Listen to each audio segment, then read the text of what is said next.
Good evening, everyone, and welcome to the 2020 YWCA Women of Influence. You know, so much has happened in the last 3 months since we were originally going to host this event in person, and we appreciate you so much. Thank you for your commitment to our Women of Influence event and to our YWCA. COVID-19 swept in, and while most businesses had to shut down, we kept our doors open and our lights on to support our working families by pivoting all our services to virtual. All our programs, including early education, volunteerism, our Women Empowerment 360 program, were all virtual. And as corona cases are increasing in our community as we speak, we continue to serve. Take an abundance of caution with our staff and families. And here we are hosting our Women Influence event virtually for the first time in our 11-year history. Who would have thought this 3 months ago? Who would have figured it? In addition to the pandemic and its impact on our economy and health of our communities, we all have witnessed racial and social injustices across all our platforms. We're seeing it, and most of us are awake to the issues that are in our community, which have already and always existed. It's issues that have been there for a long time that are now garnering national attention and action. Attention we cannot ignore, but action we can all take to collectively empower ourselves to become informed members of society. YWCA is on a mission to eliminate racism and empower women. And we start with our 20 Racial Equity and Social Justice Challenge that we invite you to all take part in. The challenge officially kicks off on Monday, June 29th. So be sure to register beforehand and get your daily challenge and learn more about what you can do. You're going to learn more about that challenge towards the end of our time together today.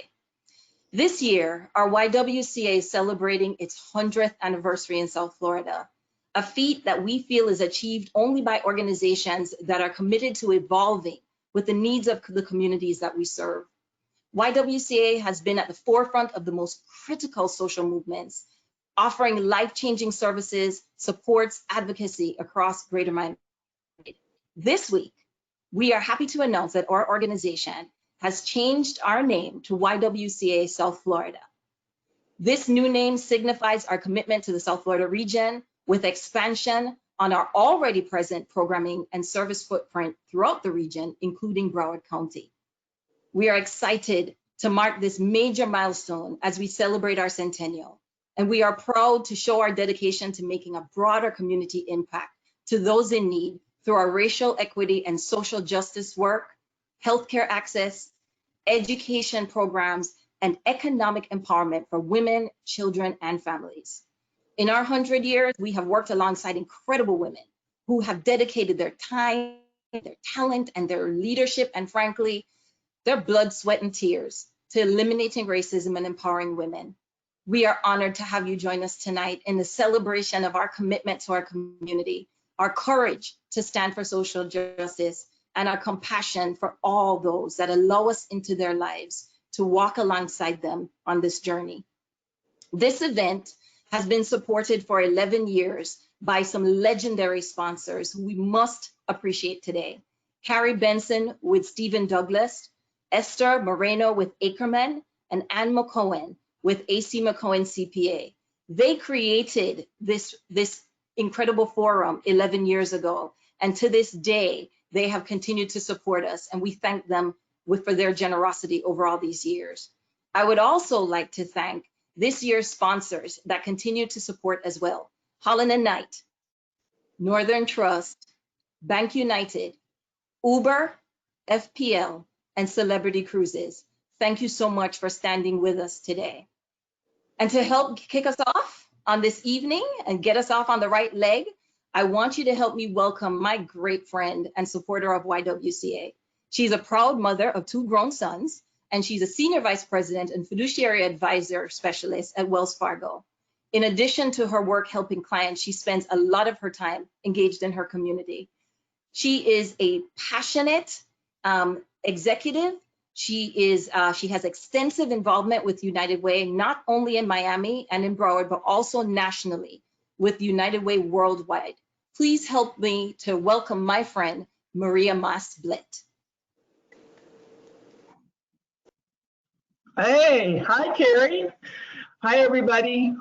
I hope everybody's having a great day. This is a fabulous time to be together. Thank you, Carrie, for that wonderful introduction. Greetings, everyone, and welcome to the Women of Influence 2020, our first virtual Women of Influence event. We are so excited to be together, even if we just have a little bit of time to be together, but to have a great high-level conversation. The time is now. I'm hoping if we were in person, we would have a drink in our hand, but we're not. So I'm hoping that each and every one of you has your own virtual happy hour at home when you can sit down, enjoy some time, listen to wonderful conversation, meet some great friends and colleagues and some amazing women that you may not know on some subjects that are very timely. So my role is the moderator. That means I have to tell you how this is going to work. It's very simple. We're going to be coming on to the Zoom meeting here, but more importantly, we're going to be asking some questions to the panelists, or I'm going to be asking questions to the panelists. But if the audience has questions, you just need only go to the chat box, put in a question that you may want to ask, and if there's someone in particular you want to direct it to. And what we'll do is in the middle of the program, we'll take a moment and see if there's any questions so that we can have those addressed. So it's not that complicated. In the interim, the lines are muted, and let me stop talking and introduce our fabulous Women of Influence panelists. Our first one is Dondra Ritzenthaler. I think she's coming on as we speak. She's a seasoned travel. There you go. Hey, Dondra. Seasoned travel industry. Hey, Dondra. She's a seasoned travel industry executive. She joined Celebrity Cruises following nearly 2 decades in the business, primarily in sales and marketing management with American Airlines. Hey, American Airlines. Prior to joining the modern luxury brand, she was regional sales director of passenger sales for the airline's Midwest region. Dondra holds fast, basic rules of humanity that navigate her leadership with Celebrity Cruises that opens new thresholds for change and growth. With a personal commitment to attitude is everything, I love it, she brings to life Maya Angelou's quote, "People will forget what you said, what you did, but they will never forget how you made them feel." Don't make me cry, Dondra. Giving back is incredibly important to Dondra, who currently serves on the board of directors of the Jack and Jill Lee's Late Stage Cancer Foundation, which helps families with loved ones that receive terminal diagnosis and make memories that they're going to share us for a lifetime through the Celebrity Vacation. Ritzenthaler is also a key member of the Diversity Council at the Royal Caribbean Cruises Limited. Welcome, Dondra. Thank you so much, Maria, for having me. I'm super excited. Great, great, great. So our Women of Influence number 2 panelist is Kimberly Romito. Let me see if she's coming up on our screen now. Hey, Kim. Hello. Hi there. Kimberly enters her 2nd season with the Miami Dolphins and Hard Rock Stadium as Vice President and Chief Information Officer. She's got a lot of things to do, responsible for managing and directing the technology initiatives and strategic direction of the information technology. She previously served as the Chief Information Officer at America's Mart after holding several roles throughout the organization. She was responsible for developing and activating tools that enabled America Mart's digital transformation, where we are every day now. For this work, she was recognized as a 2018 Women of Technology Women of the Year Award honoree, and she earned her master's degree in Information and Telecommunication Systems at Ohio University and a Bachelor of Science in Communication as well. She serves on the HPE Aruba Retail Customer Advisory Council and the Ohio University J. Warren McClure School of Information and Telecommunication System Advisory Board. I don't know, I heard the word Aruba and immediately the beach came to mind. Anyway, Kim, welcome to the panel. Thank you for being with us. Thank you for having me. It's a joy to be among such inspirational women this evening. Great, great, thank you. So our Women of Influence number 3 is, I'm starting to think this is like a game show. Women of Influence number 1, contestant number 2. Anyway, never mind, stop, I'll stop right now. Stephanie Smith, all right, joining Uber, a place I give a lot of money to with the kids. Stephanie was the Public Affairs Director for AT&T Florida and Georgia. For several years, she served as Executive Deputy Chief of Staff and Director of External Affairs for Governor Charlie Crist, who I met in Tallahassee. Very nice, very cute.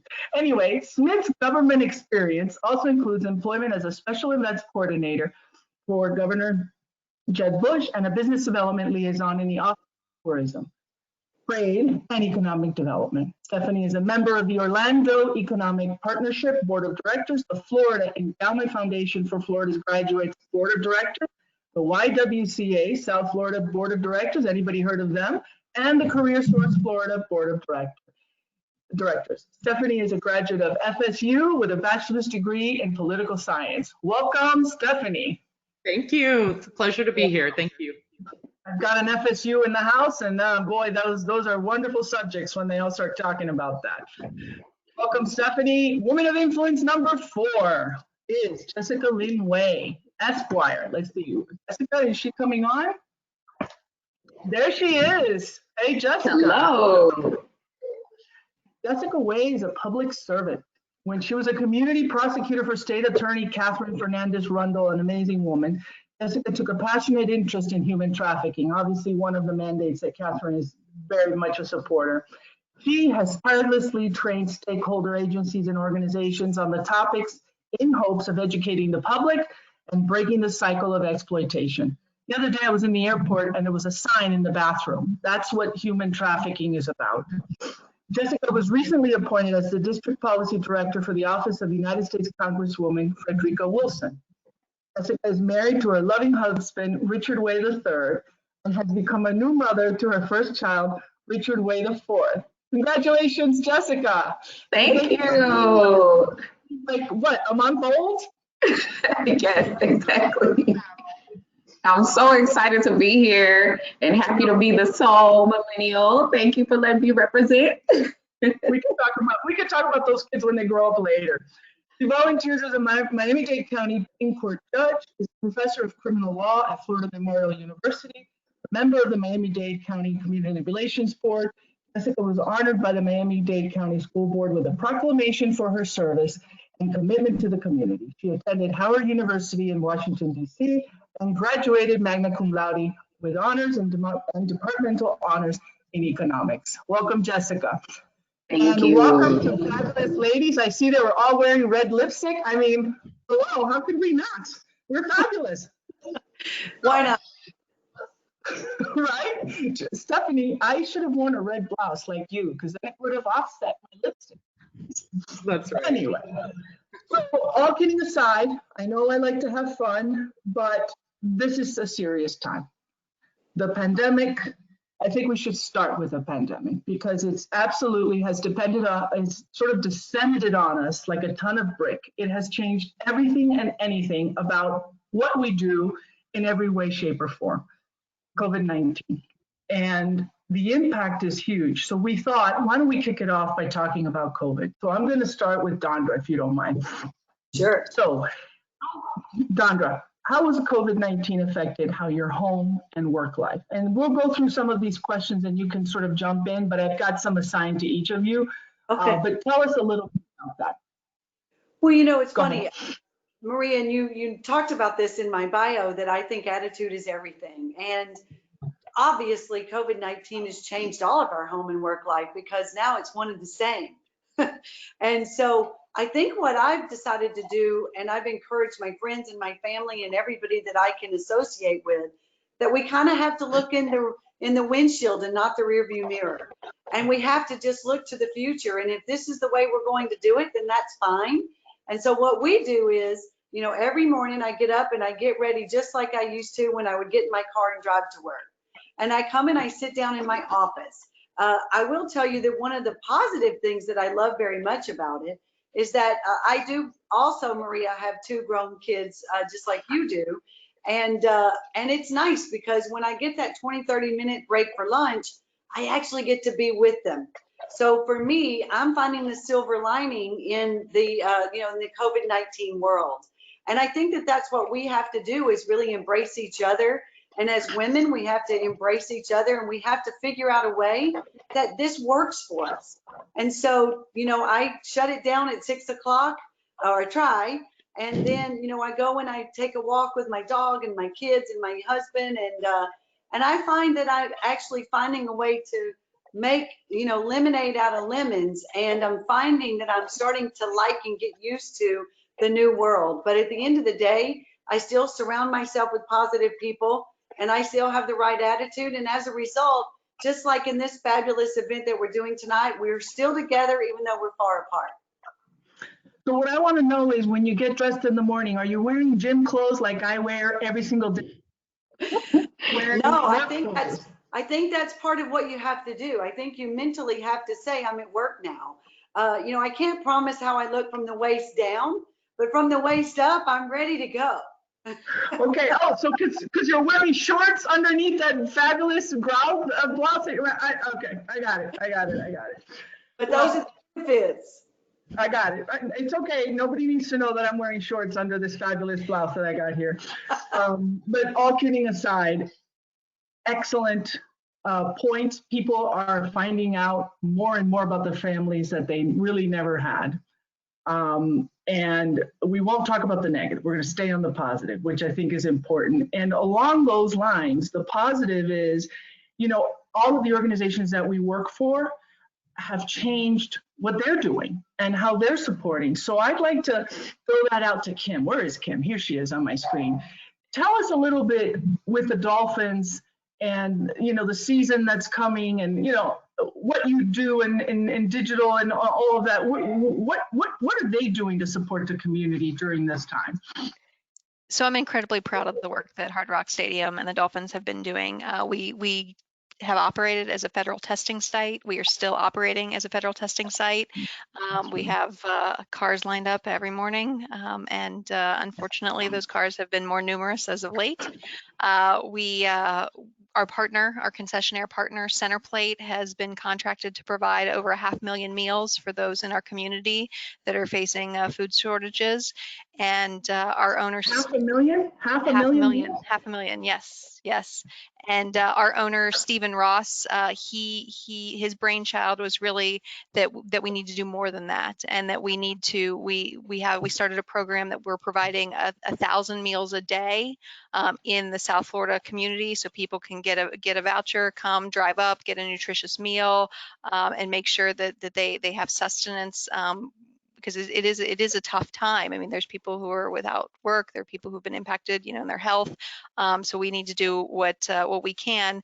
On the bright side, though, because we all realize that entertainment has changed, how we occupy our time has changed. We have opened our 2 new theater concepts here, our outdoor theaters at Hard Rock Stadium. AutoNation is a partner, and so you can drive up to the stadium. You can watch a movie in your car in the middle of the stadium, or we have our socially distant South Plaza Theater, so you can come and actually have a date night and still be in a safe environment that is socially distant, and the food is all delivered and prepackaged to you. So we're hoping, giving back to the community, to those who really need it, and then also providing an entertainment aspect for those who are just ready to get out of their house. I guess I did not realize what those numbers were. 500,000 meals, 1,000 meals a day, and now a theater. I'm sort of hungry already, and so I immediately had thought of popcorn. But then I started thinking, how am I going to get the food? I know what I'm going to do. I'm going to call Uber Eats, which is going to segue over to Stephanie on the question. What do you think the long-term impact of COVID? And I'm laughing, not because the situation is funny, but because, it's like, you connect in your mind. Immediately I see movie, I think of popcorn, I'm hungry, wait, where am I going to get my meal? Uber. Stephanie. Yeah. Thank you so much for the question. So obviously at Uber, from the rides perspective, when people are not moving, we're not moving, right? So when cities are closed, we're slow. And luckily, Miami-Dade and the state of Florida had deemed rides for essential travel and Uber Eats delivery as an essential product. And so Yeah, well, rides have slowed down tremendously. Our Uber Eats, obviously, and delivery has spiked, and I think as a business, it's causing us to look at how could we expand on this whole option of delivery, right? Not just the delivery of food, but the delivery of things. You're seeing, potentially delivery of prescriptions, the delivery of items, right? The delivery of groceries, and how we can make sure we're using the current driver supply, the partners that we have in South Florida, to make sure that they're staying busy with earning opportunities, but also still getting folks what they need. Some of the things that we partnered on during this time, we've been providing rides for folks that need to get to grocery stores that are set up for certain hours. We've been working with Feeding South Florida to deliver meals. Again, using that current supply on the road for those folks that can't drive. To meal pickup sites. How can we deliver those meals to them? And as well as rides for students with Miami-Dade school system and their families to be able to go to meal sites. So, using the platform for rides, using it for deliveries. Obviously, we're urging folks to stay home. Do not use Uber unless you absolutely have to, or you're an essential worker. And that's to make sure that that the drivers are safe, and that we keep the spread from continuing. At some point, you'll see that we'll shift as things start to open up to how do we make sure that folks feel comfortable getting in what we're calling your first ride, right? Your post COVID ride, and making sure that that it's the rider and the driver both feel safe as things start to open up. So definitely trying times, and we're staying flexible and and trying to adjust with what's going on with the times. And it seems like they did that pretty quickly. I mean, one day they were doing rides, and then suddenly it wasn't very long before you could do Uber Eats and all of these other delivery services. So they sort of turned on a dime, which is, I think exciting for us in this day and age, right? That we're able to adapt so quickly. That's right. Incredible amount of work on the back end to make that so, yeah. Did you get involved with that too? Just a bit, as the policy in-house lobbyist, if you will, it's staying in constant contact with government and regulatory officials to make sure that they know what we're doing and how we're trying to help, and as well as letting the business know, okay, we're free to innovate here in this space and to launch. So it's move on. I imagine. Thank you so much, Stephanie. Our next topic, because today this is about being authentic. This is about sharing our personal experience, how it impacts us, how it connects to YWCA. COVID, it impacts on every level, but something else that impacts us on every level is very painful for all of us, for me, for most of the people. There's a spark that has reignited, and it's grown into a fire, and it's sort of out of control, but it's raising everybody's conscious to the level of, we need to talk about this, and we need to see what we need to do about it. So we already talked about COVID, now we need to talk about racial justice. Or, I don't know, last night when I was reading this, I thought racial injustice. The point is, these are serious conversations, and the time is now. So I would like, if it's okay with you, Jessica, to sort of kick us off in terms of, how did it make you feel to hear what's going on and what has come to light, not only these last few weeks, but obviously in the last year? If you don't mind starting that conversation. No problem. How it made me feel, I immediately thought about my upbringing in Ferguson, Missouri, which is a home where Mike Brown was killed. And I thought about the racial injustices that I experienced. And I'm only 33, but in St. Louis and some of our great American cities, we're a little behind in terms of being progressive and cohesive. We're very blessed in South Florida and Miami to be so diverse. But I immediately thought about my great grandmother and a moment where she invited one of her appliances wasn't working, and it was like a Sears man. He had to be about, 18, 19, and she invited him to come and fix her, I think it was her refrigerator. And when he came in, he was a white gentleman, and she would not look at him in his eyes. And I was, dismayed. Like, what's going on here? Like, why is she talking to him, but her head is bowed, and like, what's going on? And I immediately was enraged because what I saw was a generational gap and divide of understanding racial justice and how deep it had been, even in my own family. She was used to a certain decorum, demeanor, and respect given to white Americans. I also thought about when the Mike Brown killing happened and how, members of my community, the white members of my community, were saying, everybody's protesting, we're not racist, they're making this up. And I thought to myself, y'all are lying. What do you mean? I say all that to say, when you really peel back the onion, the white members of my society, they would never have experienced racism because it's nothing that they would experience. The experience would be on the other hand. And so they weren't being untrue. It's just there's a gap in conversation. There's a gap in understanding.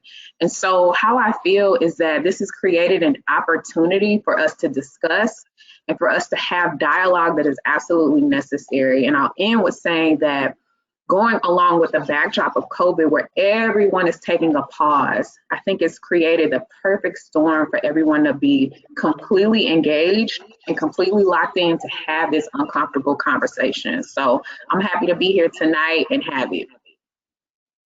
Thank you, Jessica. It isn't an easy one, and there's so many elements to it, and they are uncomfortable. I know that some of you on the panel are having a lot of uncomfortable conversations, and your story is not unique. It transcends so many people. I'm going to ask Kim to talk about those uncomfortable conversations because she's having them on a different level, I think, because we're all having them as part of our own reality, I guess. Kim, maybe if you can add to that, please, if you don't mind. Yeah, it's interesting because Jessica, I did the same thing. I thought about my upbringing. I thought about, when I really understood that there was that races were treated differently, and I remember a very vivid moment in my childhood. I was 7 or 8, and we had vacationed to Myrtle Beach, and we were at we walked to go into a Red Lobster, and we were in the minority, and my mom was very, very uncomfortable, and it was really the first time in my life I remember, feeling that being a minority wasn't wasn't what I was used to, and understanding, like, I've seen my mom, her growth, and she's an active anti-racist, and I had, I said, Mom, I need to understand what you felt at that moment. I need to understand why, why that was the moment that I realized that, racism exists, and that we weren't all, equal, and and she said it was, an overwhelming need to want your children to feel welcome, and want them to be accepted, and when you walk into a place where people don't look like you don't know what you're going to get, and it was a tough conversation that we had, and that we really had never had before. But I think, it was a great conversation to talk about then how we change, and how the things that she does as a healthcare professional to reach out, and to understand implicit bias in our communities, and how we address those. And that conversation gave me strength to have the next conversation, and the next conversation. So when I can, I don't expect my Black friends or my Black coworkers to tell me the way it is. Like, it is my job to learn and to understand, and then to confront those implicit biases and have the conversation and realize how I can be the change in the world. And that's where it starts. Thank you, Kim. I'm thinking right now, you saying that leads me to, well, what are those next steps? Dondra, I think you said you had already started that. Yes, and I so love the fact that Jessica and Kim gave their personal stories, because I think it starts there. And I was very blessed. My best friend in high school was a Black lady named Sybil, who to this day is my best friend. So we didn't like get it. You know, we were like, we did everything together, so we just didn't get it. But I think it's time. And I think Jessica was right. I think it's time. And I think that, you know, everything happens for a reason. And I think it's time for us to unite as women, like through the YWCA South Florida. And, you know, the ability that women has, to me, is so inspiring. Because I think when women get together and we decide that we want to make change and create change, and Carrie Ann's a perfect example of that, then we need to unite and we need to impact change. And I think this is an awakening. And I think that Black lives do matter. And I think Jessica said it beautifully that, you know, it's hard to understand it. You know, like, wait a minute, but yeah, it's there. So what are we going to do about it?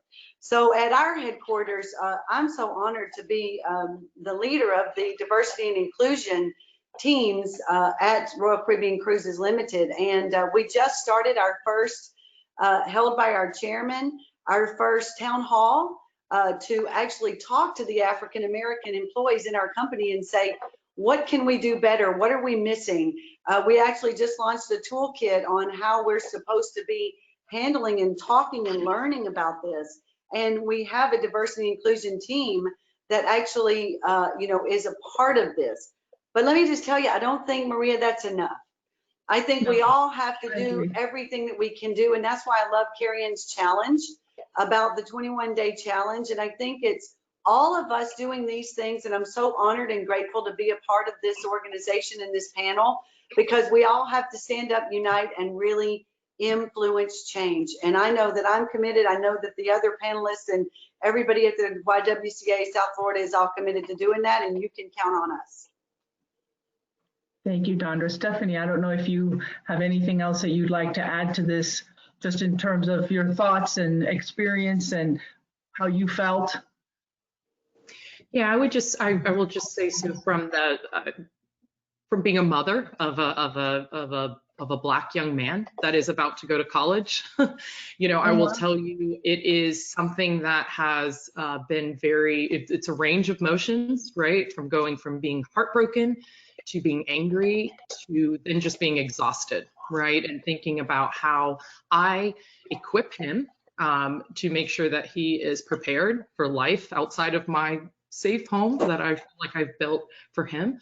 You know, where you say things like hard work and education, you know, will get you far. You put your head down, you do work, and you know, but I don't know, you know, outside of these walls that if that's enough, right? So having to have those hard conversations, you know, with him, I hope that, you know, through this moment, I think Maria, you talked about this moment. My fear is that we can truly see long-term change, you know, beyond just statements and investments, and it not just be one media cycle, you know, not just to be completely transparent. Absolutely. You know, that there is a hurricane or this election, or it becomes over politicized where we don't really dig in and really get to the root of the matter, because there is so much at stake. So just to add a personal angle to it. Thank you. I think that most people are thinking the same thing. This is just a cycle and it'll go away, but I don't think so. There's too many people out there. And I think her name is Jacinda Ardern, the Prime Minister for New Zealand. She is a woman. What she has done is unprecedented because she's a woman. Not that the men can't do it. I'm not saying that, but the way that she thinks of it, the way that she, you know, what she applies, the strategy the people she brings together, everything, that's leadership. And women as leaders, we've talked about COVID, we've now talked about racial justice. Thank you for that. We need to talk about career, because in the end, that leadership comes from how we identify ourselves as leaders and what we choose to do as a career and the direction that we go and who we engage with, et cetera. So the career, it's almost critical that it starts with us and not let it go. So in looking at our careers, there's aha moments. There's, you know, where did we get the courage and the confidence? How does Jacinda get that courage and confidence to do probably what most people are telling her not to do? So I'm going to come back to you all with Oh, wait, was I supposed to ask if there's any questions in the chat box already? It's 6:07. Oops. Angelica, You're doing awesome, Maria. do we have any questions in the chat box, please? We actually just got one in from Miss Anna Johnson. Okay, why don't you go ahead and read that off, and then we'll talk about careers after, just to be sure we engage the audience as well. Go ahead, Angelica. Do you feel there are enough women of color in all of your respective fields? How do you improve this if it is needed? Well, I think we all know the answer. Who wants to take that question? Jessica, you go first. I'd like to. Lift. Jessica, did you lift? Go ahead. I did. Yes, and that's a good career segue. So no, I don't.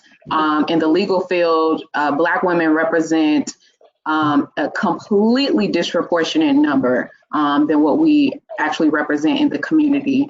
And that's a result of systemic barriers and racism, as well as community barriers and racism. And I'll just give this example, if I may. We were talking about aha moments. If I could just talk about my aha moment, because it actually goes to this.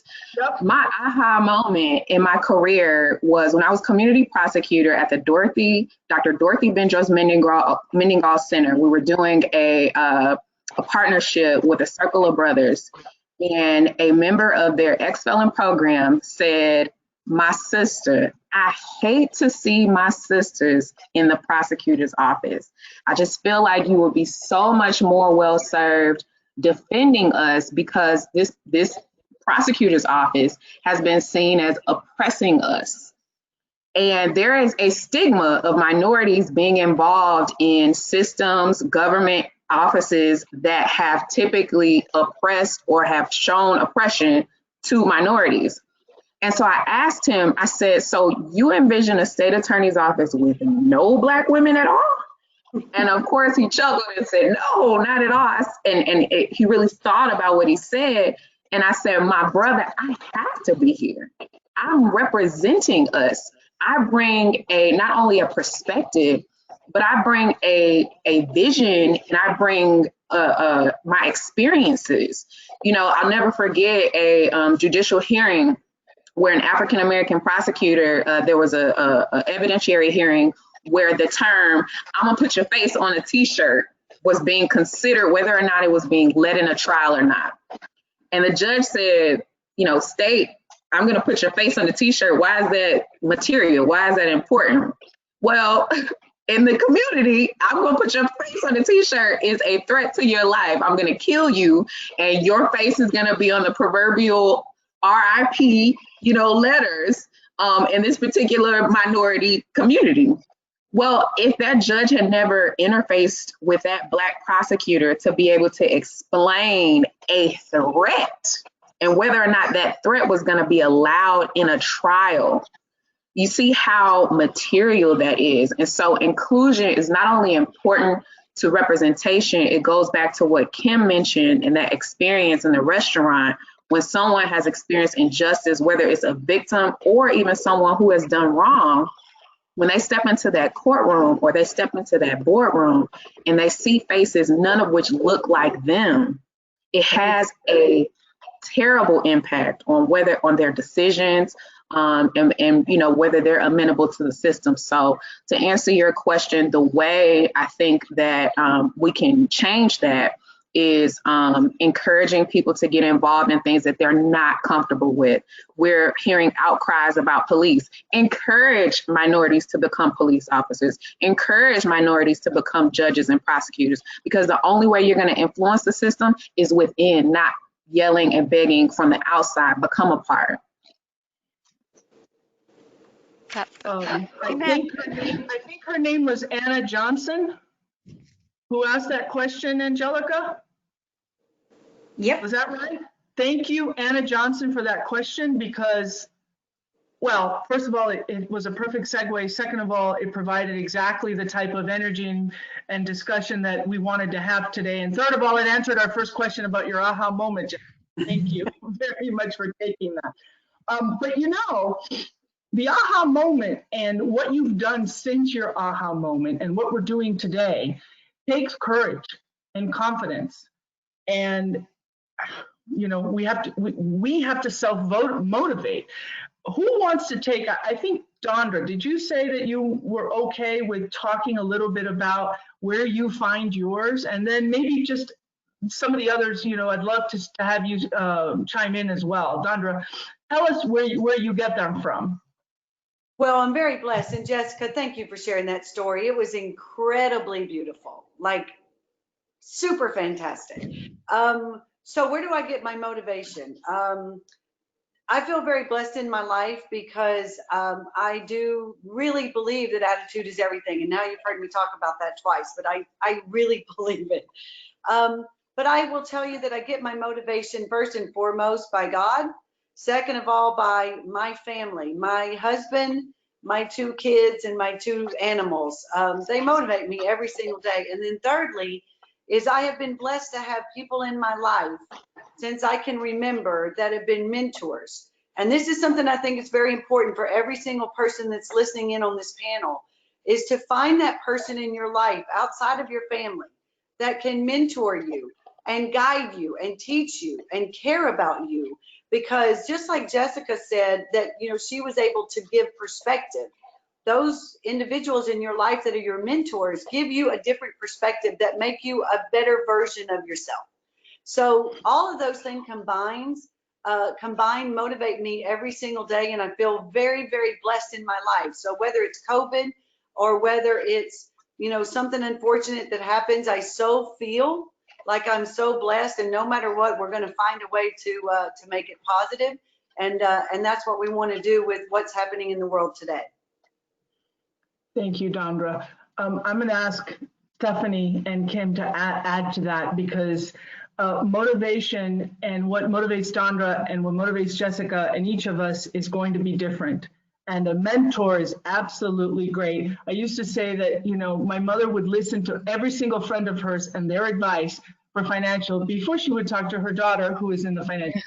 So, people need mentors, they need leaders, they need people that they can connect with. And I don't mean that in a negative way, I mean it, it's a reality. So Stephanie, do you want to add, or Kim, either one of you?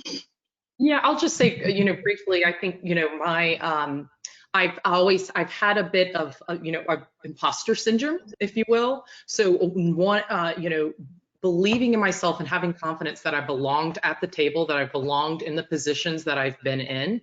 So, and that came from a mentor early in my career when I worked for Governor Bush, asking me, inviting me in, and me, always being a bit hesitant, being a young single mother, having that as a hang up, something that was always over my head of, no, I'm not sure I quite deserve to be in here. I don't think I took the right route to be here. And her helping me break through that and to say, Stephanie, no, you deserve to be right here. Come sit up at the table. And I still have bouts with it as I've moved through my career, and I've always found that I've clung to, I've now used the word sponsor, if you will, to someone that I look up to, that I admire, that, I can have a cup of coffee or share an article or two with, and that will help inspire me and to help build up that confidence when I am having that moment of, I'm not sure that, the joke's on me, that someone's going to find out that I'm in the room and can help recenter me and say, no, you go in there and get it. So. Okay, I wrote that down. Did you say imposter syndrome? Yes. That's what you said? Yes. Okay, I just want to make sure I have it right, because this is what happens to a lot of women that, I remember when I was going through the ranks in my career, and the guys would always say yes. Whenever they would ask them to do anything, they'd always say yes, of course. And of course, they had no idea what they were doing. And the women would say no, because we didn't know what 6 of the 10 things that needed to be done or whatever. We would always say no because, we didn't know everything. And the guys had no idea. They maybe knew 2 out of 10, and they would say yes anyway. So they appeared to be so much smarter, so much more amenable, so relaxing. So, he'll do anything I ask him. And you're like, yeah, but he doesn't know what he's doing. And I have 2 boys, so I'm not trying to bash the men. But the reality is that women have tended to do that. And so to me, it's about then what are those tools? What do we have? So thank you, Stephanie, again for sharing, because in the end, we have to overcome that. When they ask us a question, we tend to want to answer quickly. Slow down. Go like the men do. Let me think about that. It's just this whole perception of, we want to answer fast. We want to always do the right thing. We won't do it if we don't know everything. So these tools and now apps and books and podcasts, well, not podcasts anymore. I know I'm dating myself, but they're out there. And the mentors and the leaders and the sponsors are absolutely critical. I mean, one of the things that I've missed the most, not so much being in the office, but all the mentoring breakfasts that I have with people. Every quarter, you get together and you talk, and what do you think about this, and how do I do that? Do you all have mentors? I know this wasn't on the list of questions, but I'm just going to throw it out there. Are all of your mentors women, or do you have women and men, and do you get together with them? And are you available to mentor someone that reaches out to you from the audience and says, hey, would you be my mentor? And I don't know who wants to answer that. Yes, yes, and yes. I think yes, and yes is appropriate. I think you as you climb the ranks, you realize you can learn so much from other women. You can learn so much from men who've been in the career field. And if anybody is bold enough to make that ask, then absolutely the answer is always yes. Okay, we all agree to that one? Yes, yes, and yes. Yes, yes, and yes. I love it. So the last theme is about identity, or the last theme that we wanted to talk about. And we talked a little bit about, well, what should the right question be? It's now 6:19. There's what keeps you up at night, what's important to you, what lesson do you have, has been your best to learn. I liked the what is your joy in life, because that joy obviously drives us in so many different ways. And hopefully it's going to drive us past these difficult conversations to help bring them to a good place. So I'm going to pick on Kim to talk about the joy, and then ask if you all want to add anything as we get to essentially to the final portion here. What do you guys want the audience to know about the joy in life and a takeaway for today? Kim, I'll let you start. What does the Lord require of you but to do justice, love mercy, and walk humbly with your God? That brings me joy. Okay, so how are you supposed to follow that one? I think I love that. How do you go, there's got, anybody want to add anything else? No, we made Stephanie cry. This is terrible, Kim. I don't know what, we're supposed to end on the high note. No, and let me tell you, I will just say that I love Kim's response, and I'm so thrilled that this group has been put together for a reason. I will say what I said before, a Maya Angelou quote that I live by, that people won't remember what you said or did, but they will absolutely remember the way you made them feel.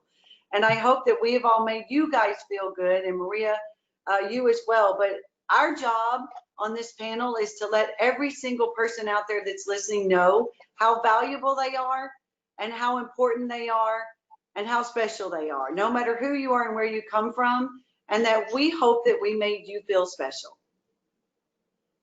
Well, I know I feel special. You are. Jessica, do you want to have anything to add, or Stephanie, maybe Jessica?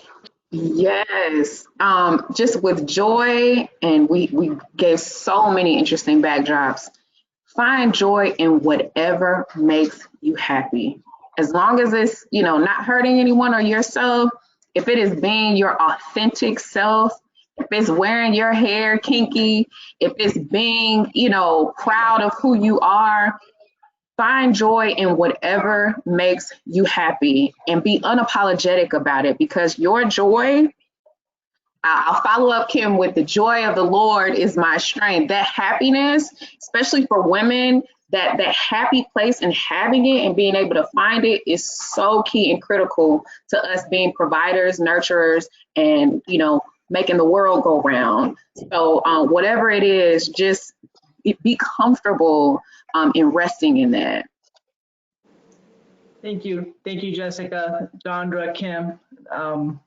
Stephanie, if you have anything you'd like to add? I'm gonna cry over here. This has been extremely moving. But it's okay.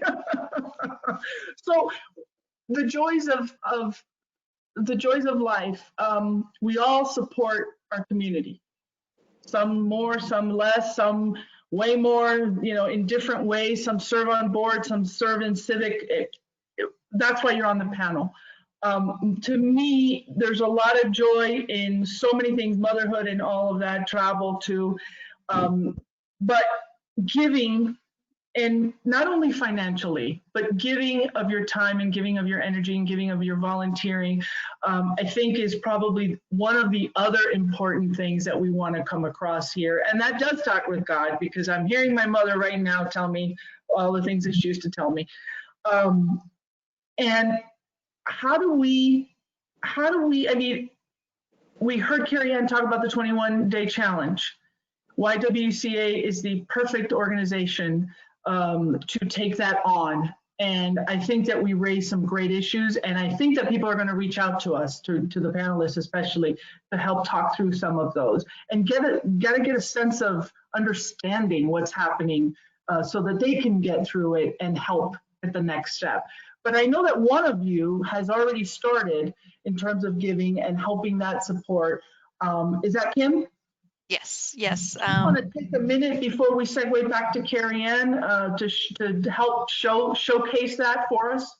Absolutely. So I've only been in the South Florida community for a year and a half. I came from Atlanta before that, and when I was asked to with our Football Unites partners really understand more about what the YWCA was doing in South Florida, I was moved. I mean, the programs, the support, the empowerment of women. And to me, it wasn't enough to just, dedicate time to do things like this. It had to be more. And so the website is very easy to use. And I was able to start with my first donation before tonight's panel, and would encourage everyone that is listening tonight to really support the mission of the YWCA South Florida. We are asked to support with our time, talents, and treasure. And we should look to do all three and continue to empower other women and the next generation. And Kim, this is Sandra. I just want to go on record saying that thank you for inspiring me, and I'm going to do the exact same thing today. And so on behalf of Maria and Carrie Ann and the whole YWCA South Florida, Celebrity Cruises and Dondra D is in. Awesome.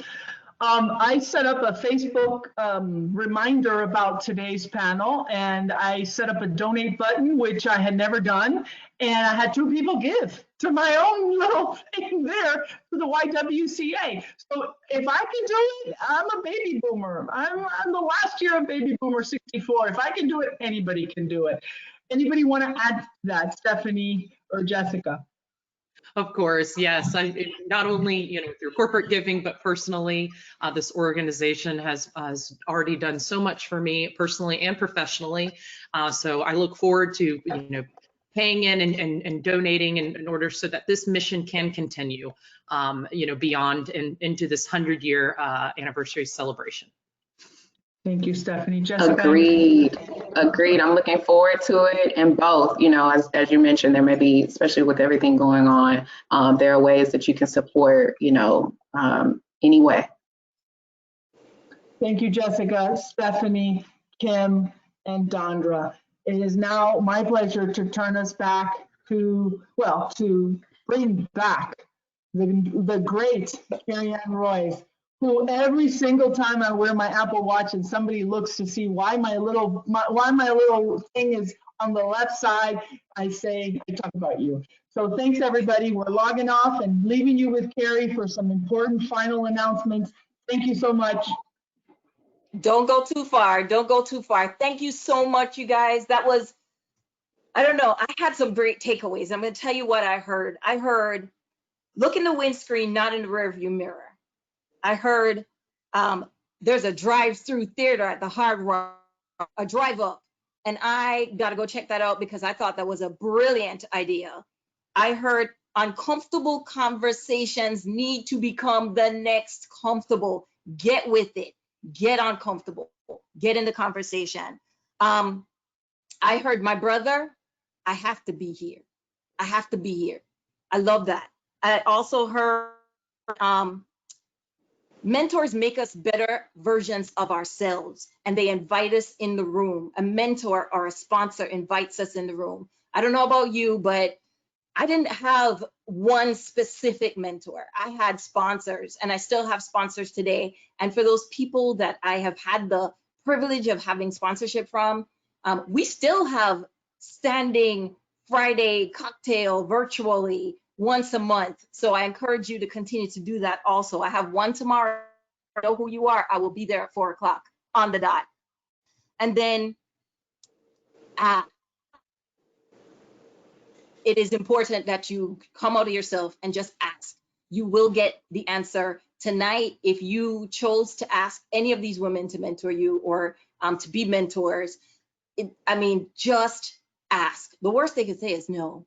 And obviously the answer has continued to be yes.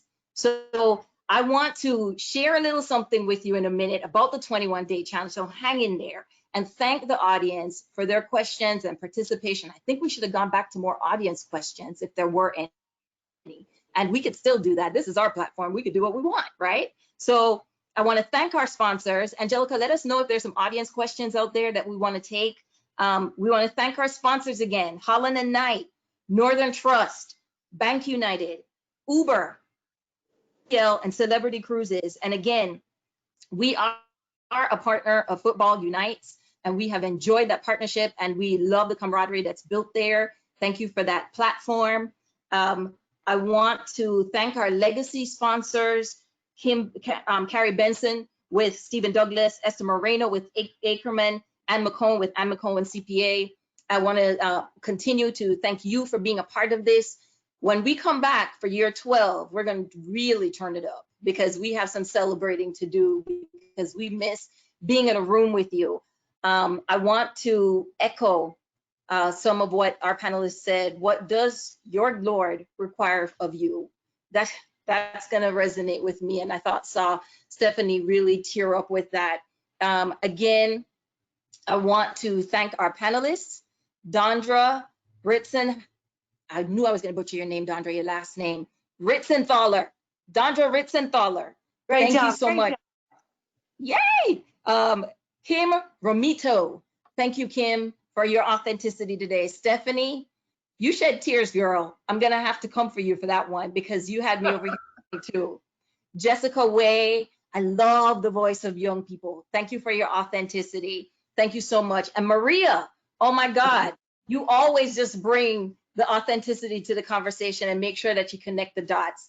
For everyone who has not yet accepted the 21-day challenge, I want you to watch this video. I want you to think what it is that you are choosing to want to show up. This challenge was created for you. Please register, join this community of learning. It's amazing what is about to happen here in South Florida. We've all seen a lot and heard a lot. It's time to show up. It's time to show up in a big way. And if you haven't already done so, the cost of a ticket for tonight would have been $85. For those who had bought their tickets back in March, all donated their ticket costs tonight. We're going to ask you to also donate the cost of your ticket this evening for our racial justice platform so that we can continue to do the work that we show up every single day to do. And we are relentless, unstoppable, unapologetic in that work. Watch this video, join us, and donate. I'm so glad you came.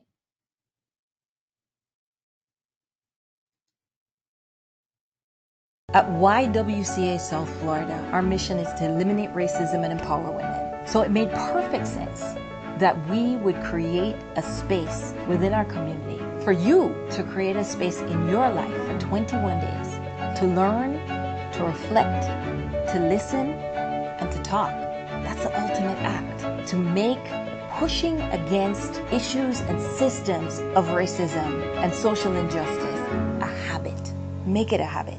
So every day for 21 days, you will receive in your inbox an opportunity to either read an article, listen to a podcast, watch a video, just reflect on your own experiences, all with the goal of inspiring you to change, inspiring you to act. But this journey has to begin with knowledge, to understand the current and historic issues that surround systemic racism and power the social injustices that we see today. We are so pleased that so many of our partners have accepted the challenge. Baptist Health has accepted the 21-day challenge. We believe with education and awareness, we will become a stronger, more inclusive organization. Kaufman-Rawson accepted the challenge to join the YWCA in its mission to eliminate racism from South Florida. There is no tolerance for racism at Kaufman-Rawson. As we learn to become the true allies and advocates for social justice, we ask our peers to join us to help find actionable ways to make ours a fair and just community. The Miami Foundation accepts the challenge because it matters, and because the real work of fighting racial equity starts within. Will you accept the challenge, South Florida?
Thank you all so very much for joining us for our 11th annual Women of Influence virtual panel and charity fundraiser. Be on the lookout for your emails. We truly appreciate you joining us this evening. Thank you and take care.